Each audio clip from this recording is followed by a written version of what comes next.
I'm going to start that now.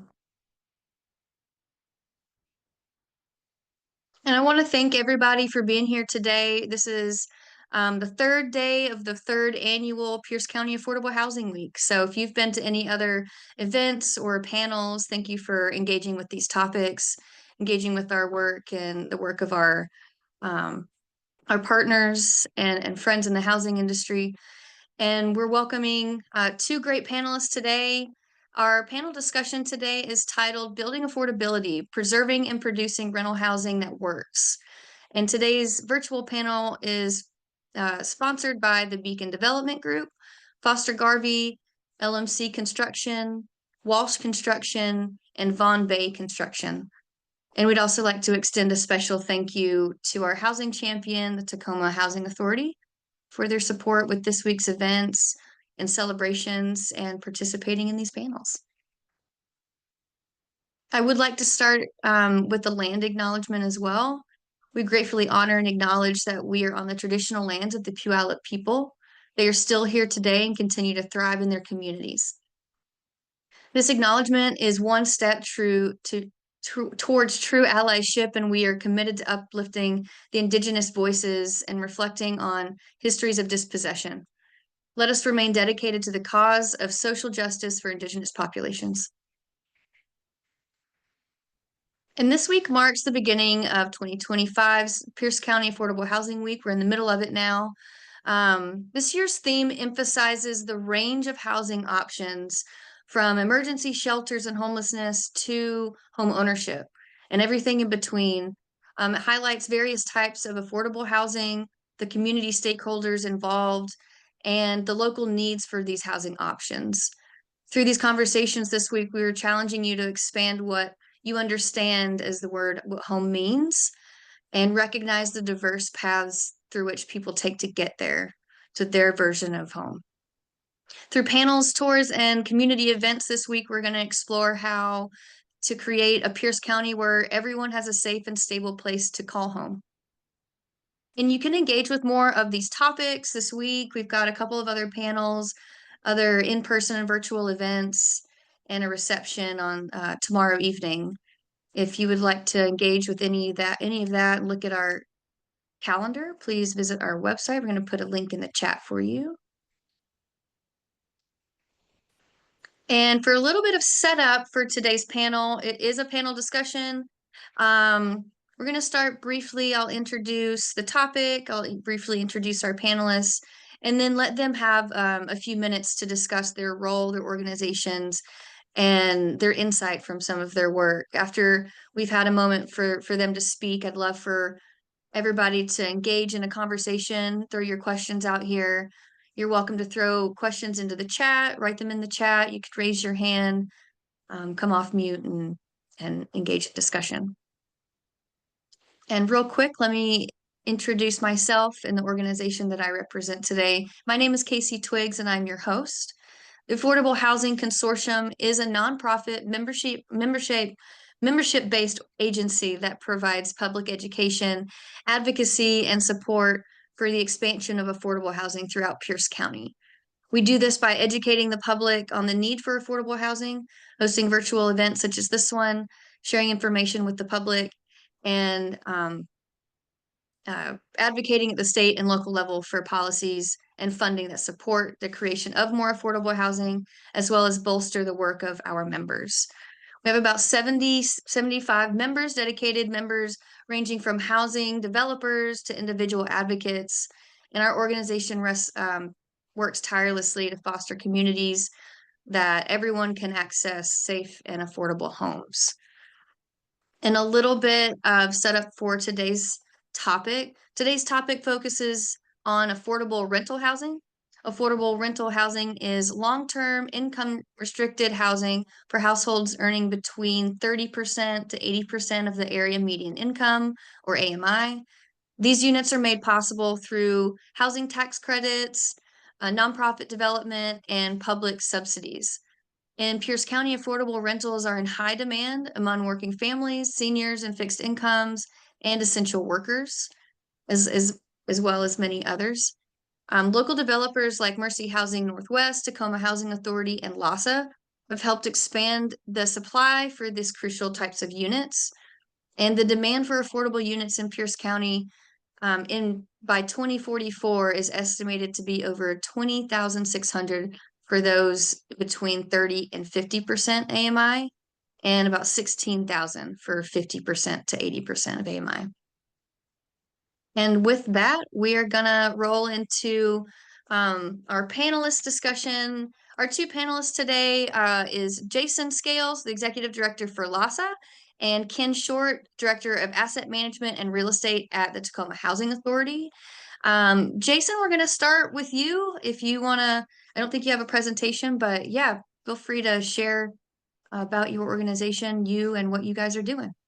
Yeah, so thank you for the introduction, Casey. My name is, again, as you said, Jason Scales. I'm the executive director at LASA.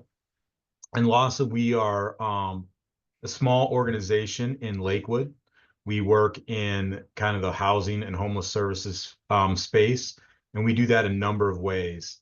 We provide services to those experiencing homelessness through rapid rehousing, which we help people find and maintain living units by paying move-in costs, case management, and supporting them with rent assistance through 9 to 12 months of getting their foundation built for those housing units. We provide emergency family shelter to those experiencing homelessness. We also provide permanent supportive housing, which is housing for those who have a documented disability.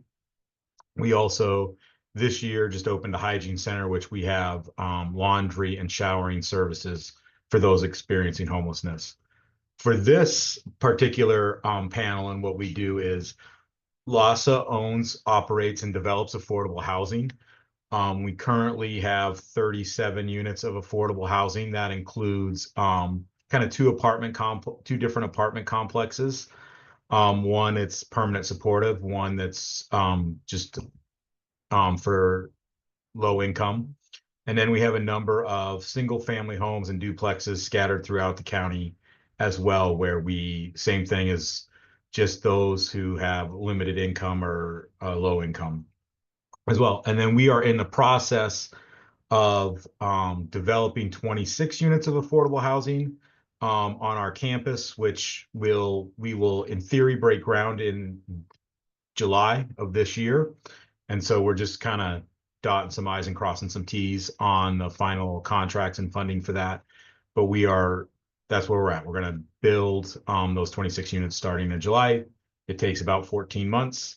I will say for this discussion, when I took this position, which I've been in for almost 2 years, somebody told me it takes 5 years from when you think you're going to build an affordable housing project to when you cut the ribbon on and people moved in. And I kind of chuckled and laughed about that and said, oh, we'll do it much quicker than that. But right now it's like 5.5 years is based on the schedules when we're going to open, from when the first person at this organization thought about that to when we're going to have people move in. So that's just one thing to think about as we have this conversation, is it's a long process. We're building 26 units and it's going to take 5.5 years from I want to do this to when somebody moves in.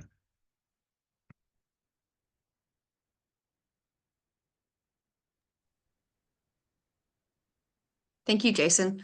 Yeah, what LASA is doing is really interesting. Not only do you have, the rental supported housing, but you have almost kind of in between, you've got the permanent supportive and the rental. So it's kind of filling a gap. If you have been participating in these panels from Monday, Tuesday to here, we're talking about the continuum. And so what LASA is doing is a really unique in between, kind of pairing those parts of the continuum together. So I think it's a really, really interesting model that you guys are using, and I hope it continues to be successful. I remember speaking with you when you first kind of took over that role, and yeah, 5 years from then is probably what makes sense for how these projects go, but it's because they're so complex and lots of high touch points. Thank you, Jason. Does anybody have any questions for Jason about LASA right now at this moment? And if you do have questions throughout while we're discussing or anything like that, feel free to type them in the chat and we'll get to them if somebody's in the middle of speaking as well. So,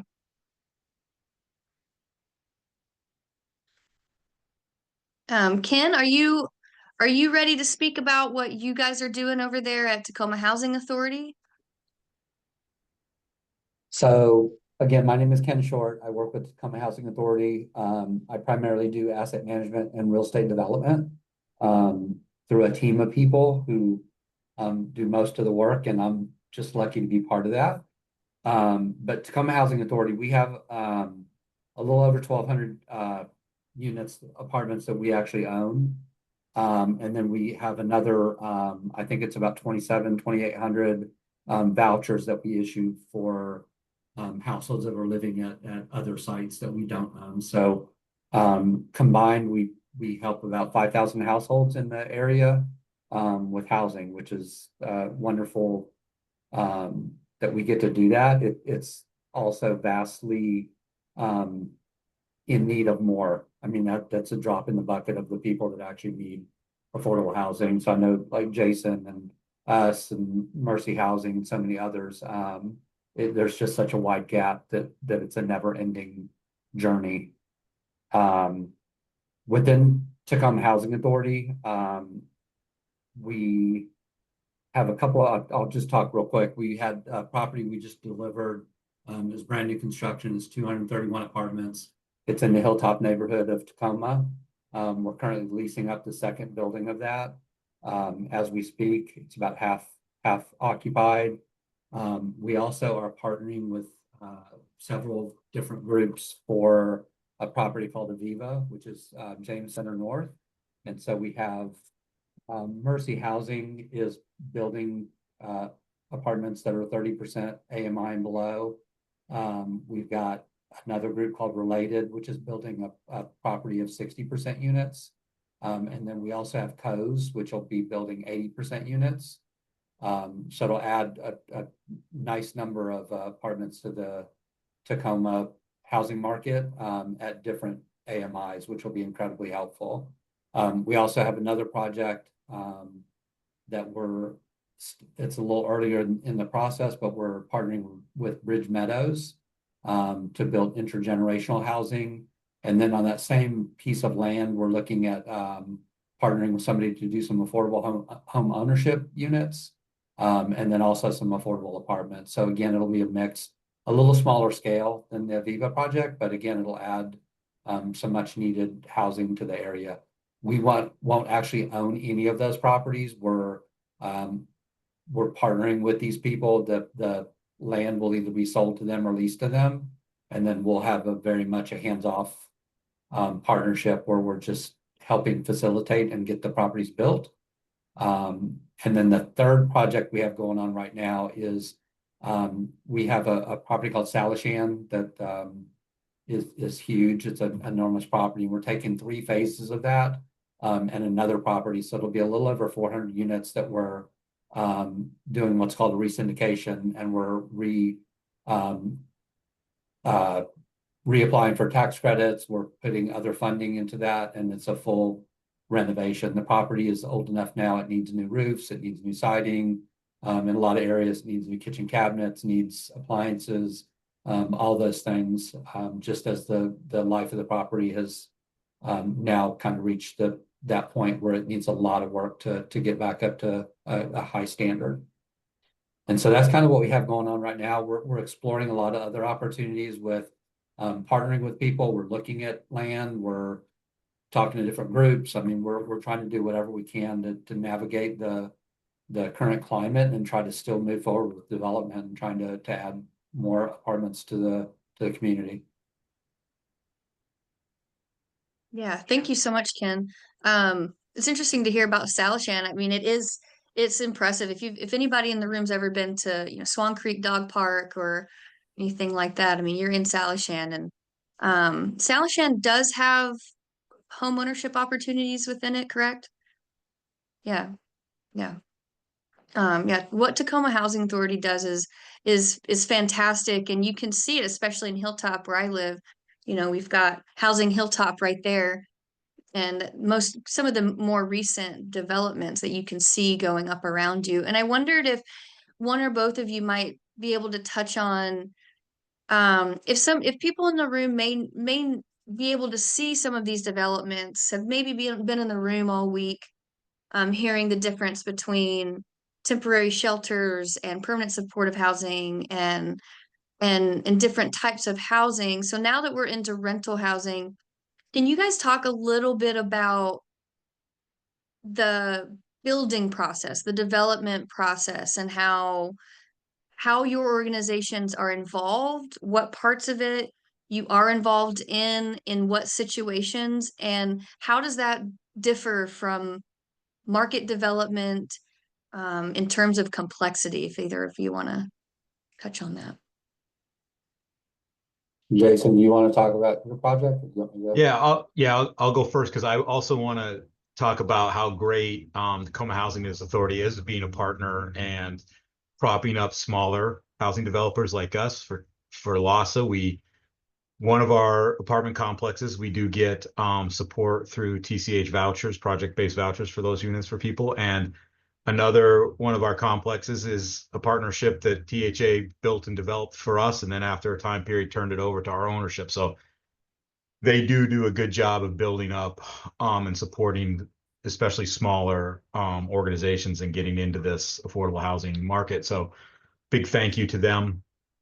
For our project, I think the complexity is, I'm gonna have a hard time talking about how it compares to market rate because I haven't done that in my career, but the complexity is difficult, I think, in that in some ways there's limited dollars. We're using almost all public dollars for our project. And so that's a competitive process where there's a limited amount of those public dollars that you can get. So LASA competes against other affordable housing dollars for those limited resources. And if you don't get them, you don't get them. You got to wait basically 12 months to try to do it again. And then with that comes the complexity of working with multiple jurisdictions and governments on how you get this done. And we're in the process of finalizing a decision on who our general contractor for our project's going to be. And to give you some of the complexity and just kind of general goofiness of working with multiple government organizations is we have one government organization who won't allow us to fully execute a contract with the contractor until we fully executed the contract with that government organization, if that makes sense. And then we have another government organization that won't allow us to fully execute a contract with them until we have a fully executed contract with the contractor, right? So it's this weird thing that we can't, I got to get one okay from one funder, and then I can hire the contractor. And then once I've hired the contractor, then I can go to get the okay from the other funder, who I have to get approval from that funder to have that contractor. And so it just gets really goofy in terms of working with all those funders and all those government organizations. And so it's not like I can just go out, right, and get a loan and just have to worry about paying back that loan from that one bank or financial institution. But so working with all those different pieces make it a little bit goofy, and the competition makes it a little bit goofy. I mean, I know in the for-market place, right, or for-profit marketplace, you got to compete with other people in terms of getting the best loan and the financial institution and all that. But it's just a little bit different when, let's say, Pierce County, they have $10 million to give to projects this year. And if you ask for 3 and you don't get it, you got to wait again another 12 months to try to get it. And so your project sits on hold, for another year. And along with that, I will say this, with the government funding, very few government entities want to be the first to fund. They all like to say, you've got all this lined up. And so once we give you your money, you're good to go. And so that makes it a little difficult too, is to get that first one to really invest in you as well. Do you know how long it took LASA to really get off the ground? Because they are pretty new compared to Tacoma Housing Authority, much newer. Yeah, I mean, I don't know the exact date when the organization said this is what we want to do. But it's been a chunk of time. I think I mean, we're looking at some conversations in 2000 or 2021, you know, for example, and messages back to starting to build that goal and get that money and stuff like that. Mm-hmm. I was just curious. Yeah. Ken, did you want to piggyback on that? Yeah, I'll add a few things. And I think Jason hit a lot of what I was going to say too. I 100% agree. I think in affordable housing, there's a lot more hoops to jump through. The math is a lot harder. It's less straightforward than market developments. I think one of the biggest challenges is just the layering that we're required to do through multiple funding sources, because you're having to lean on, and I also will acknowledge and say that, like, without the city of Tacoma, Pierce County, Washington State, with some of these different funding sources and others, without those, we couldn't do this housing. Because with the affordable, even if you go for tax credits, and conventional financing to cover part of it, there's still huge gaps in how you can develop a property. And so you're piecing together a lot of different sources to try to make enough to be able to do a project. It's incredibly difficult. It's also, as Jason had mentioned, it's very competitive, and the resources are limited. So I was talking to somebody a while back. They weren't in Pierce County. They were in another county in Washington State. They told me they just did a deal and they had 17 different funding sources to piece together one project. They had to do that many different things to get their funding in line. And I think the other big challenge, I think that Jason partially hit on, was with the funders and trying to sell these deals to them to get them to buy into our deals. They have to be financially sound, and because our rents are capped and our expenses aren't, and as everybody, I'm not going to go off in this direction, but expenses are higher now. Inflation keeps going up, the construction costs keep going up, labor goes up, but our rents are still limited. So that gap is, building affordable housing was never easy, but it feels like it's just gotten much more difficult just over time, not even just recently. I feel like just as time goes, it's just gotten to be more and more challenging to fill the gaps. And I think Ken brings up a good point there, right? Is like that's why government funding is so important. Is, we go to I can't go to a bank and say, hey, I would like to build 26 units. And by the way, I'm going to charge a third to half of what market rate is. Will you finance me? Right? Like, and so the government does become like a really, really important part of this and their funding, because I don't think the open market would accept those kind of terms when I say, hey, I'm going to build 100 units. This for-profit developer is going to charge $2,000 a month in rent per unit, and I'm going to charge $1,000. They're not going to give me any, they're going to hang up and move on to the next person. And so the government funders become really, really important. And Yeah, can I add go one more ahead. thing to that too? I think and Jason, I think you deal with this more than we do, even in the type of properties you have. But our expenses are also typically higher than market properties because we are providing services. We're providing other things that you're not necessarily required to at market properties. So that even narrows the gap even more, and makes us less appealing to finance agencies. Yeah, and I was just going to say, I think the reason that we're in this work, the reason that you guys have jobs, the reason that these organizations are a need is because there is a gap, and they're complex because our economics, our social structures, and everything in between, transportation and everything in between is all so very complex, and there isn't a one size fits all for everybody's housing needs. And wouldn't it be great if that wasn't a thing? Wouldn't it be great if we didn't have to focus on that? But at the same time, it's cool to see different organizations getting creative and figuring out a way, and I think that that's why we continue to have these conversations, get people in these rooms, because you know you guys work together. LASA and THA do work together pretty often, but maybe there's someone in the room that needs to learn from this relationship that you guys have. And I just want to remind everybody in the room, if you have a question, even if it's a comment, even if you don't know what to ask, this is a place to do it. These guys are, and people in the room are very well versed in some of this, and we've got some great housing champions in the room. So that was just something that I wanted to piggyback on.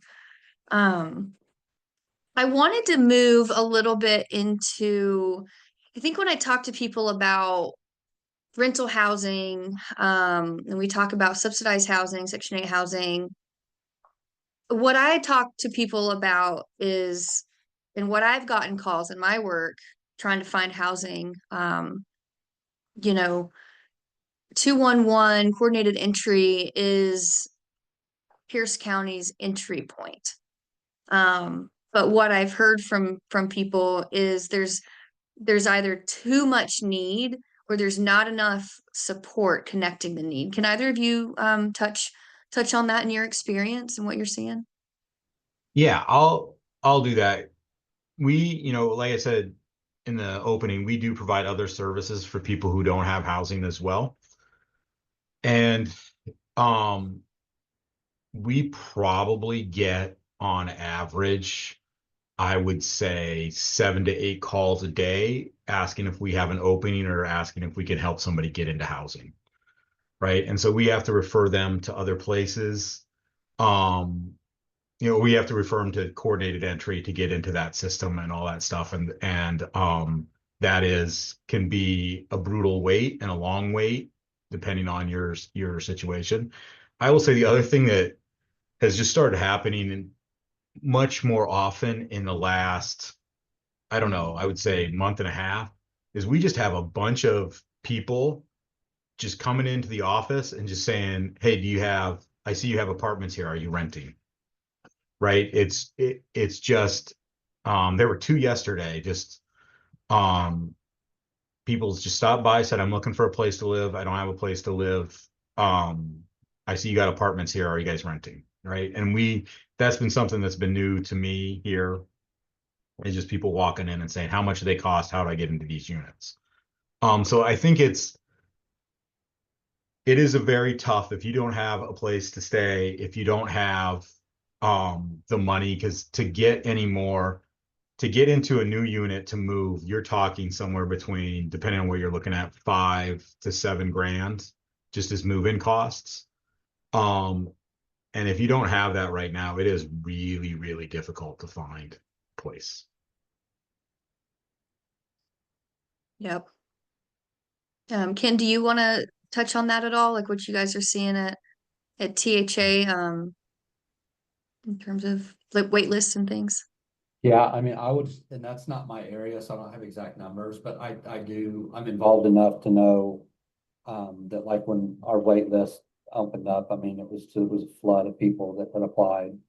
And then even when we opened Housing Hilltop, I mean, there's literally thousands of people came to try to apply. And because that's a tax credit property and not one of our project-based properties where it's based on people's income, the rents over there are just flat, what they are, and you just have to income qualify for that rent. There was an incredibly high number of people that came through the door that were under income that could not qualify for that property. And it was a again, I don't have the numbers in front of me. I should have looked this up before I came to this meeting, but when I looked at this back 6 months ago, I mean, it was well in excess of 50% of the people that walked through the door were under income, that they couldn't qualify to live at a tax credit property. It was heartbreaking to see that level and the number of people in the community that have that much of a challenge finding housing. It was, yeah, it was just sobering. When I was looked at the statistics, it was very sad. Yeah, that kind of matches what I've heard and seen in Pierce County as well, Tacoma specifically. There's just a huge need, and as economics change and wages don't change, that's just what we're going to continue to see. But as this week I think is highlighting, there are a lot of creative solutions.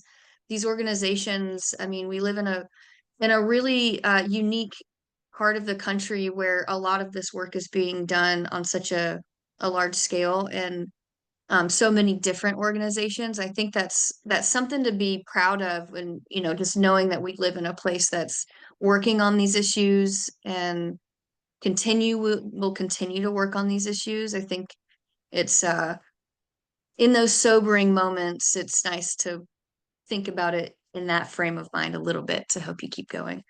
Um, Andrew, do you want to ask your question, or do you want me to read it? I'm happy to read it for you, but Well, I don't want to go into politics too much, but I know government funding, um, you know, it, it's not the priority to to fund affordable housing, and what happens when it gets cut, and will projects go on hold, and or can some still go forward, and since there's so much need. I would say if it were our project and we only have our project is $13.1 million. A million of that is directly from the federal government. A lot of it is, again, our funders are the city of Lakewood, Pierce County, and the state of Washington, and then $1 million comes from the federal government on that. So those are our four big funders. We can probably survive if the federal government backs out, right? But if some of those Pierce County dollars, some of those City of Lakewood dollars are federal pass-through dollars, which means they gave them to the county and the county gave them to us, or they gave them to the city and the city gave them to us. We could not survive without that, right? Like our project would go on hold. I can't speak to other projects. I think one thing that has been really positive, as Casey talked about in this area, Pierce County's now got the sales tax, Maureen Howard sales tax, that has pumped some money into affordable housing development, which has been a big, I think, boon to the pipeline. The state of Washington is putting more money in than it ever has in the last few years in the Housing Trust Fund, which allows that as well. And so, but that is state dollars, that's not federal dollars. And so I think in terms of Pierce County and the state, I think we're probably okay on some stuff like that. But if there are federal funds and it's a significant portion, like it's tough to go out, as I talked about, to go out and get other funding. Like it's a hard conversation to have at a bank or financial institution to help with that shortfall. And so I'm sure there are some that would go on hold depending on what happens. And to just the discussion for the need of affordable housing, depending on what happens over the next 6 to 9 months, I mean, there are some support some support and rental assistance and vouchers that the two housing authorities locally rely on to help, that are really under threat from the federal government in a significant way. And it's going to lead to a bigger need for affordable housing. It's going to lead to a lot more people who cannot pay their rent and cannot afford to stay where they're at. And so it's it's kind of a roller coaster right now. I think Ken brought it up too. Like, I don't know what's going to happen with tariffs. That's my biggest fear right now is what happens with tariffs and how that increase costs as well moving forward. So there's a lot of things up in the air because of the way the federal government is handling things currently. Yeah, I'll add a couple of things. I echo a lot of what Jason said. I think there's projects that we do rely on funding that does, even if it's local, it does come from the federal government, which would impact the projects. I think we would still try to do the projects. I think it would just make them, you'd have to be more creative and just try to figure out where to get some other funds, and maybe there's other local funding that could pick up that gap. I think the other couple of areas that I personally am thinking about as far as concerns is if our staffing gets cut, that affects our ability to develop and to manage properties and to do all the things that, from regular operations all the way through, the development side. And, could that delay projects? Absolutely. The other area too is with and not to get off in a whole nother tangent, but on the tax credit side, depending on how the business taxes are going in the country, it affects the value of our tax credits. So like the deal that we have going on now, or the re-syndication that we're about to undergo, if the tax credits fall below a certain level, like we're being really conservative in our estimates, but if the value falls to a certain level, we're going to have to take a step back and try to figure out, is it feasible or not? How do we adjust? What can we eliminate from the renovations? Yeah, so it's unfortunate. There's a few different areas that hit affordable housing that could delay or eliminate projects. Yeah, the threat is real, and I think that happens, periodically for different reasons. Funding can bubble and rescind, ebb and flow, based on administrations or things going on. But yeah, I think that was a legitimate question to ask. I don't think you're getting too political. I think it's a real concern for the longevity of these projects. And what Ken mentioned is the workforce. Within THA, there's a lot of really wonderful professionals that work at that organization and LASA as well, and on a smaller scale, and especially the smaller organizations. Losing one person takes out a lot of tech support, of ideas, of just being able to talk to your partners and that kind of thing. So I think you guys have done a really good job of explaining, the landscape of how this type of development works, where the funding is coming from, and where the fears are. Is there anything that you guys want to add to those points specifically before we move on? Or anyone in the room as well, please.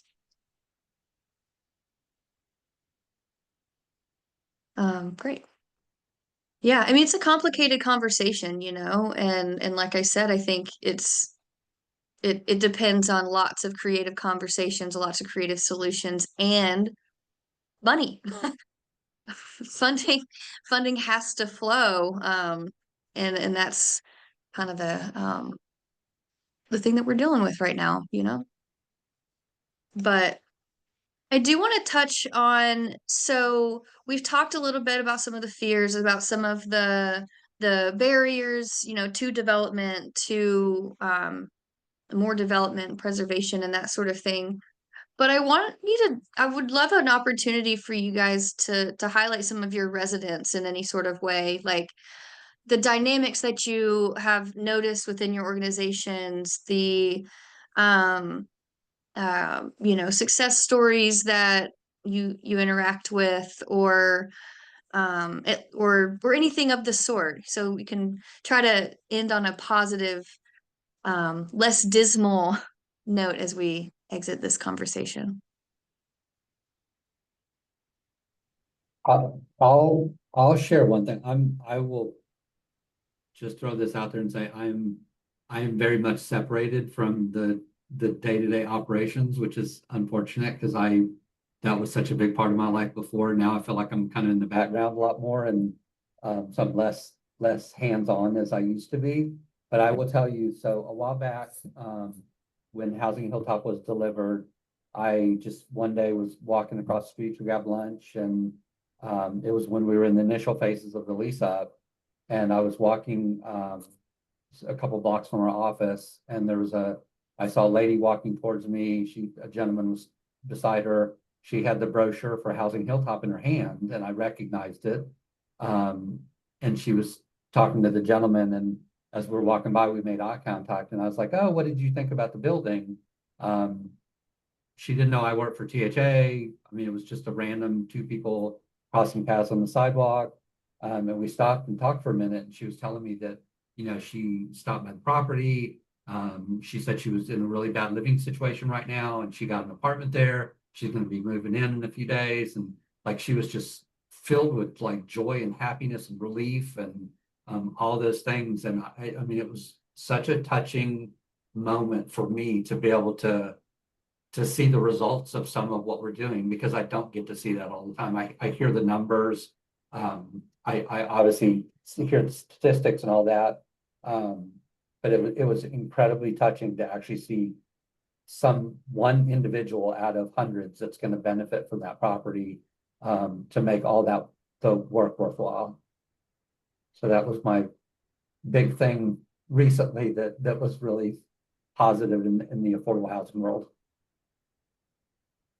That's wonderful. And I'm sure your housing navigators at THA know exactly who that person is, their name, their family, their kids, and their situation. So, and that's a great department. THA has a lot of high touch individuals, so that Ken can do his part of his job. So, And I get jealous sometimes because they get to experience that all the time, and I don't.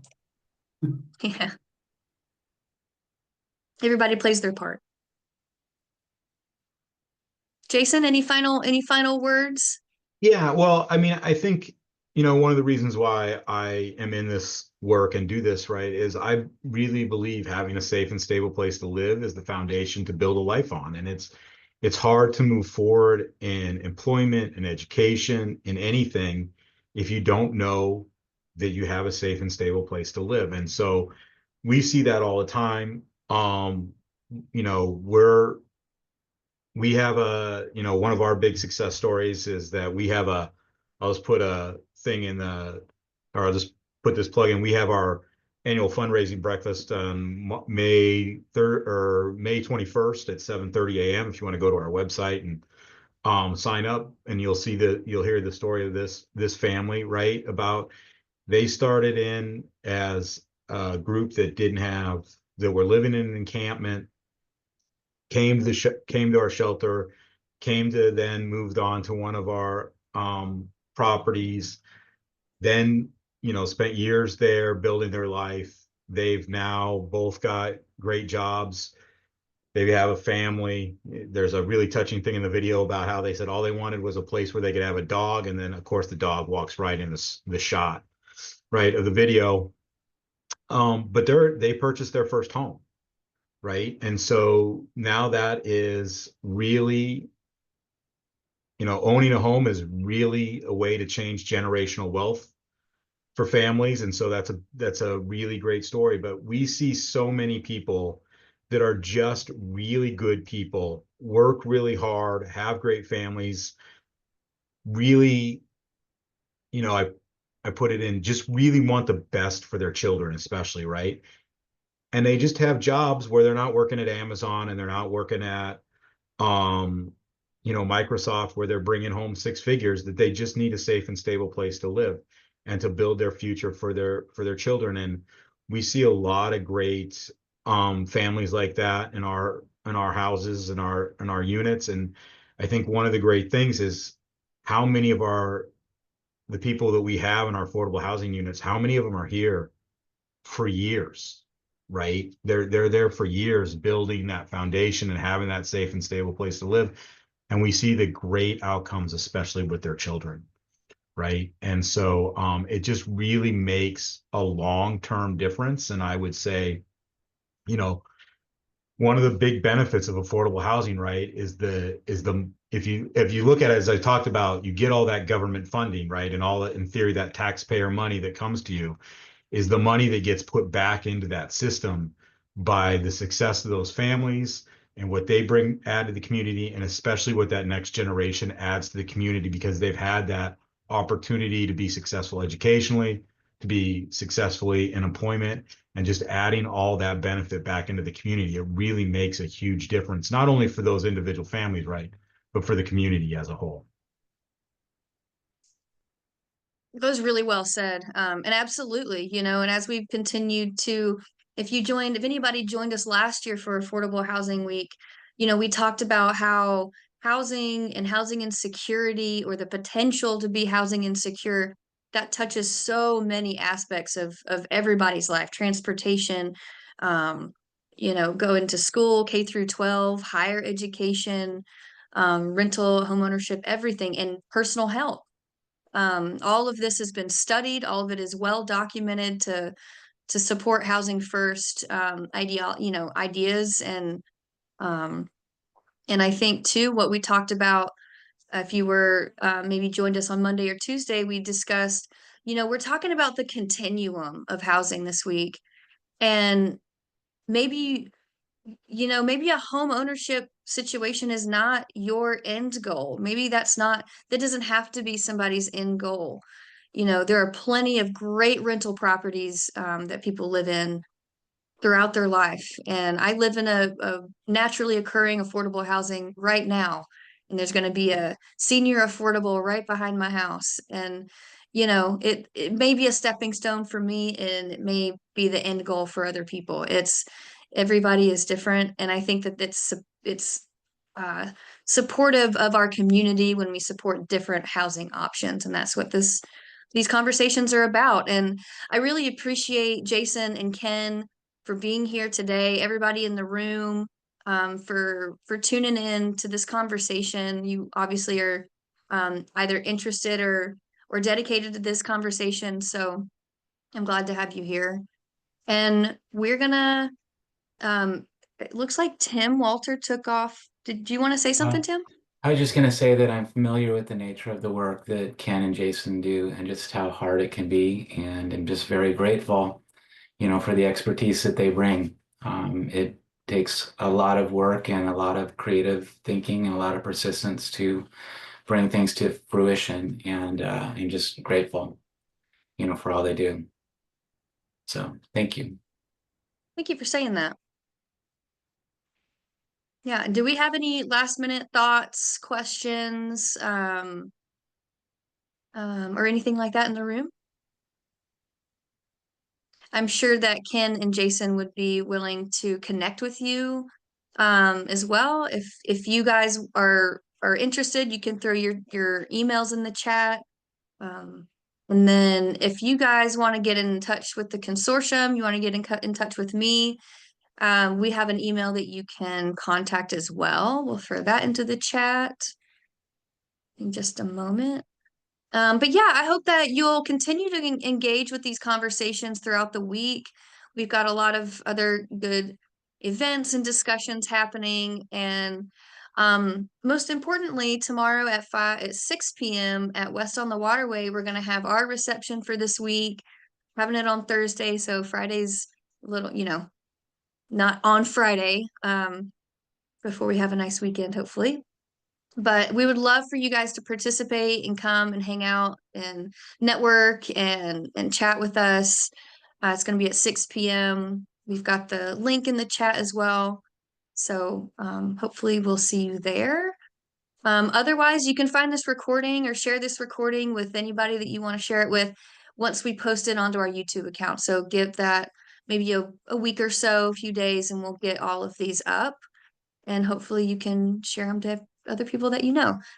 Otherwise, thank you guys so much for being here. Thank you for supporting affordable housing, the third annual Affordable Housing Week and the consortium. Thank you, Jason. Thank you, Ken. And we'll see you guys next time. Thank you. Thank you. Thanks, everybody.